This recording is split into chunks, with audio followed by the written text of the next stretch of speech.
Bonjour à tous, vous souhaitez éviter d'avoir des stablecoins qui chutent du jour au lendemain de 1$ à 0$ comme on a pu avoir avec l'UST en mai 2022 ou bien même l'USDC. Vous avez connu la chute, ça a perdu dans les 10% et une panique générale il y a quelques temps. Je vais faire cette vidéo pour vous montrer une nouvelle agence de notation autour des stablecoins qui publie régulièrement le top des stablecoins, les risques associés aux stablecoins, celles qui sont les plus sécurisées, celles les moins sécurisées, et c'est très intéressant, ça permet vraiment de choisir de manière éclairée comment vous souhaitez mettre de côté vos cryptos. Si vous avez des stablecoins, quels sont les stablecoins les moins risqués. Donc cette agence de notation s'appelle Bluechip, c'est indépendant, c'est une association, on va dire, qui n'est pas à but lucratif, et il publie régulièrement sur bluechip.org. Je vous invite à regarder le site qui publie un classement et une notation en fait des divers crypto-monnaies, et bizarrement on retrouve quasiment à la première place une crypto qu'on n'attendait pas ici, un stablecoin qu'on n'attendait pas ici, le Binance USD, le BUSD. Alors bien sûr il y a un petit point d'exclamation pour dire attention, le BUSD va bientôt disparaître.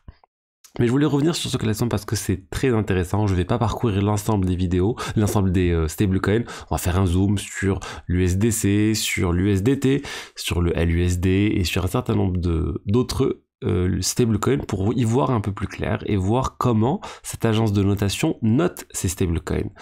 Donc déjà, Binance USD, oui, très bien noté, il a la note A, c'est parmi les notes les plus élevées, je pense que la note la plus élevée, il n'y a personne qui l'a, c'est A+, mais BUSD, très bien noté, avec une market cap de 2 milliards de dollars, BUSD, pourquoi il est aussi bien noté? Parce qu'il faut savoir que le BUSD sur le réseau Ethereum, attention qu'il ne correspond pas au Binance Pegged BUSD sur la BNB Chain, le Binance Pegged BNB Chain c'est quelque chose qui est émis par Binance et du coup c'est pas régulé de la même manière que tout ça.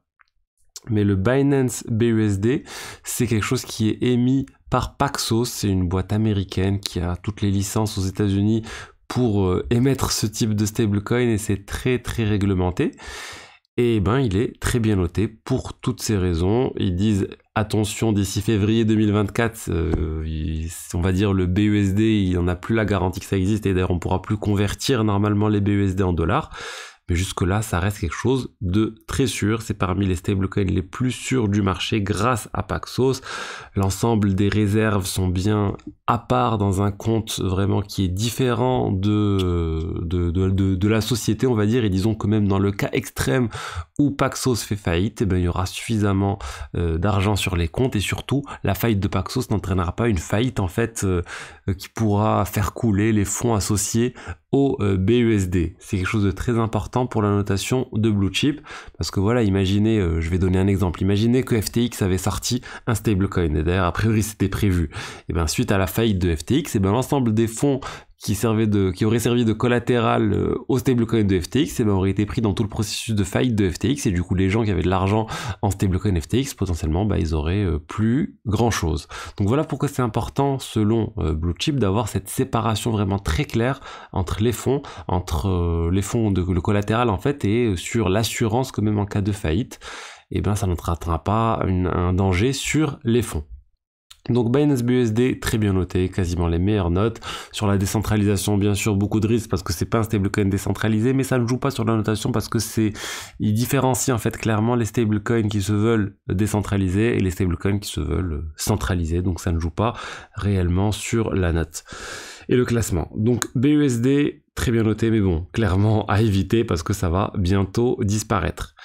En stablecoin décentralisé, on retrouve un de mes chouchous, en fait, le LUSD. Clairement, c'est quand j'ai besoin de faire des choses, moi, au niveau de finances décentralisées avec des stablecoins, je privilégie le LUSD.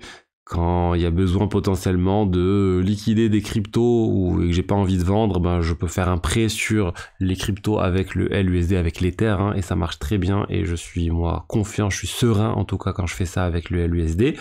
Après, l'USD, je répète, complètement inarrêtable, complètement incensurable, personne à la main sur le LUSD, même l'équipe, ça tourne, c'est des smart contracts, on fait confiance dans le code, pas dans les hommes, et Le seul problème, c'est que quand le LUSD est au-dessus de 1 dollar, et ben là, ça peut poser problème parce que le LUSD, il avait tendance à être entre 1 dollar et 1,10 dollars. Donc, si vous l'achetez sur le marché, par exemple, à 1,04 dollars, potentiellement, ça peut baisser à 1 dollar et du coup, vous risquez de perdre de l'argent. Mais là, en ce moment, regardez, ça vaut 0,995 dollars. Donc, c'est au PEG, c'est clairement une bonne opportunité.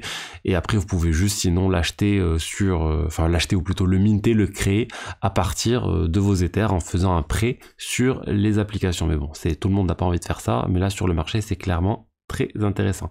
Donc LUSD très très bien noté pour toutes ces raisons, et on va passer parce que les autres stablecoins décentralisés sont clairement beaucoup moins bien notés que le LUSD. Et là je voulais plus faire un zoom sur deux stablecoins différents. Je voulais faire un zoom sur l'USDT qui est très mal noté, il est noté D, donc Tether USDT, note D c'est vraiment pas bon, et l'USDC aussi qui n'est pas si bien noté que ça, il est noté à peine B+, par rapport à d'autres stablecoins centralisés qui sont beaucoup mieux notés, tels que PayPal USD, même si avec une market cap beaucoup plus petite, ou Gemini, ou Binance USD. Donc on va faire un zoom sur l'USDC dans un premier temps, et on peut voir voilà cette note de B+, market cap de 25 000 dollars. Et dans le rapport, ils disent clairement l'USDC c'est considéré parmi les stablecoins les plus sûrs. Il est émis par Circle et c'est fait en collaboration avec Coinbase. Et tout ce qu'ils ont, c'est quasiment des bons du trésor et des dépôts de cash. Donc voilà, c'est assez rassurant. Globalement, ils sont assez positifs. Même cette note de B+, c'est pas une excellente note, c'est pas un A, mais ça reste quand même plutôt une bonne note. Il y a l'aspect, on va dire, conservation des cryptos. On sait exactement, ou plutôt conservation des fonds, on sait exactement où les fonds sont conservés. Donc là, on sait que les fonds de l'USDC sont conservés chez la banque BNY Mellon aux États-Unis. Ça peut poser un problème parce qu'on a bien vu que quand il y a des problèmes sur le système bancaire aux États-Unis, il y a des problèmes sur l'USDC. C'est ce qui s'est passé dernièrement. Mais voilà, au moins il y a beaucoup de transparence et ça rassure le marché. Et c'est là où on commence à voir la distinction avec l'USDT qui lui a une note de D. Et ça commence à se voir dès les premiers niveaux où on peut voir en fait que on ne sait pas où sont stockés en fait les fonds de l'USDT. Il y a plusieurs banques différentes, mais voilà, il n'y a pas clairement de liste exhaustive des banques où sont stockés l'USDT. Et c'est parmi les choses qui font que là le score n'est que de 0,35 alors que chez l'USDC on a un score de 1. Donc voilà parmi les explications. On a ensuite l'aspect ségrégation des comptes, c'est-à-dire que Tether, ils disent qu'ils n'ont pas de compte ségrégé à part, on va dire, pour les fonds de l'USDT, sachant en fait qu'il y a plusieurs entités différentes derrière l'USDT. On ne sait pas réellement, par exemple, les liens entre Bitfinex et l'USDT, même si c'est censé être séparé. Mais bon, disons qu'il y a ce flou qui ne rassure pas sur la manière dont sont sécurisés les fonds de l'USDT. Je suis pas en train de donner mon avis sur l'USDT, je suis en train de vous donner l'avis de Blue Chip sur le sujet. Pour l'USDC, c'est plus clair. Ils disent en fait l'ensemble des fonds sont à part et sont stockés à part des fonds propres de Circle. Mais la problématique de Blue Chip, c'est qu'ils disent que le fait que Circle dit que les fonds de l'USDC sont protégés en cas de faillite n'est pas réellement prouvé, alors que les autres fonds, par exemple les autres stablecoins de Paxos, c'est beaucoup plus clair. Par contre, en termes de market feedback, ça c'est très intéressant, c'est concrètement, on regarde la fiabilité de ce stablecoin au cours des derniers 180 jours, l'éloignement par rapport au PEG. Et là en fait, l'USDC, c'est moins bon que l'USDT. L'USDC a à peine un score de 0,55, alors que l'USDT, c'est quand même très stable, et c'est pour ça que la plupart des traders et des institutionnels, etc. utilisent l'USDC, parce que concrètement, ce qu'on voit sur le marché, c'est que c'est très très stable. 0,95 de score, c'est beaucoup mieux que l'USDC. Il y a plein d'autres choses à prendre en compte, mais voilà, disons que globalement ce qui pose problème à l'USDT, c'est ce manque de transparence autour du stablecoin, alors que l'USDC, c'est beaucoup plus transparent, notamment il y a un audit financier en tout cas selon Blue Chip, là il y a une erreur je pense sur Blue Chip, je voulais vous en parler, parce qu'il y a peut-être un petit souci ici chez Blue Chip autour de l'audit. Le document en fait montre que que Circle est censé fournir des rapports d'audit régulièrement aux régulateurs, mais il cite Paxos ici, alors que Paxos c'est un concurrent de Circle. Donc est-ce que c'est juste une typo? Honnêtement, je pense que c'est juste une erreur et ils devaient mettre Circle et ils ont écrit Paxos.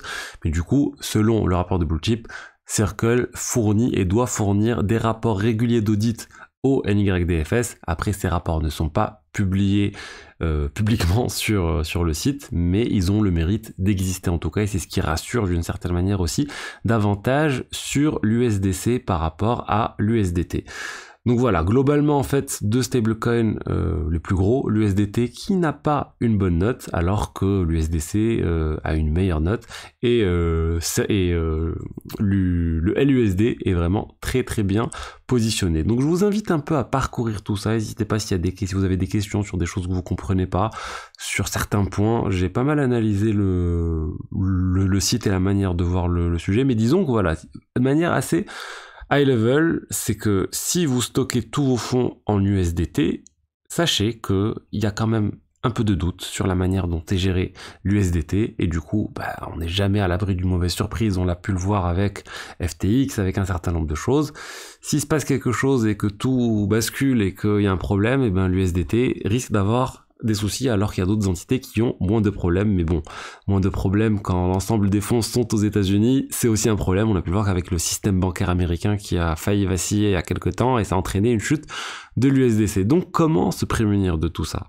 Il y a une stratégie qui consiste à ne pas garder tous vos stablecoins sur un seul et même stablecoin et à vous diversifier en fait sur plusieurs de ces stablecoins en fonction de niveaux de risque différents. Par exemple, vous n'allez pas mettre tous vos fonds sur des stablecoins gérés par Paxos, ça n'a aucun sens. Si Paxos a un problème, ça va potentiellement poser des problèmes un peu partout.